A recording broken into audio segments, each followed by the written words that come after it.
Star hospitals Banjara hills తో పాటు ఇప్పుడు ఫైనాన్షియల్ డిస్ట్రిక్ట్ లో కూడా యాక్చువల్గా భూపాలపల్లి జిల్లాకి వచ్చిన తర్వాత మీతో ఈరోజు గడిపేది నాది మూడో క్రిస్మస్ సెలబ్రేషన్ 2022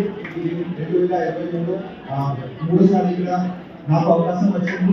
అది నేను అదృష్టంగా భావిస్తున్నాను.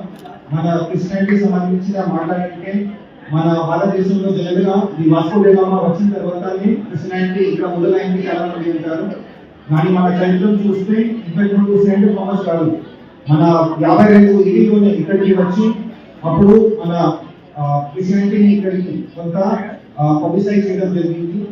అదేవిధంగా మన బైబిల్ ఒకవేళ చూస్తే బైబిల్లో ఏముంది, మన దేవుడి దగ్గరికి పోవాలంటే మనకి ధనము కాదు, డబ్బు కాదు, శక్తి కాదు, అధికారం కాదు, మనలో ఉండాల్సింది ఏంటి? ప్రేమ.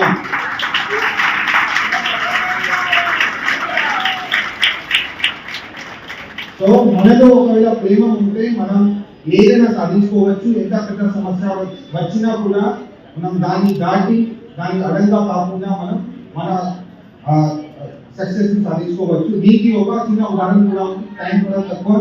సో ఒక డేరియస్ అండ్ డేనియల్ అనేది కథ ఉంది మన బైబిల్లో. అది ఏం చెప్తా ఉంది అంటే, ఒక డేనియల్ అనేది ఒక మంత్రి ఉన్నారు, డేరియస్ అనేది రాజా ఉన్నారు బబులోనులో. సో రాజా ఉంటే రాజా ఒక ఆర్డర్ జారీ చేశారు. ఆర్డర్ అనేది వచ్చి 30 రోజులు ఎవరికి కూడా దేవుడిని ప్రార్థించుకోకూడదు, ఏమైనా సమస్య ఉంటే నా దగ్గరికి రావాలి, ప్రార్థన ఎవరు చేయకూడదు అని. సో డేనియల్ ఏం చేశారు? డేనియల్ ఆ ఆర్డర్ని పాటించలేదు, దేవుడిని ప్రార్థించాడు.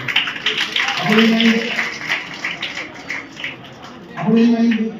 సో ఆయన ఎంత మంచి మిత్రుడు ఉన్నా కూడా నేను ఇచ్చిన ఆర్డర్ని ఆయన పాటించలేదు కాబట్టి ఒక సింహం ఉన్న గుహలో ఆ వ్యక్తిని అక్కడ పాడేశారు. డేనియల్ని పాడేస్తే రాత్రి యాక్చువల్గా ఆ రాజాకి నిద్ర పట్టలేదు. ఎందుకు? ఒక మిత్రుడిని ఇంత పెద్ద శిక్ష ఇచ్చారంటే అసలు నిద్ర రాలేదు. పొద్దున లేచి అది ఆయన బతికి ఉన్నారా చనిపోయారా చూసుకోవడానికి అక్కడికి వెళ్ళారు. అక్కడికి వెళ్తే ఆయన హాయిగా కూర్చున్నారు. అడిగారు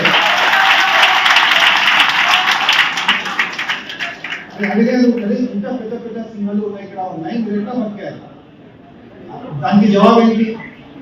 ప్రార్థన, ప్రేమ, అంతే.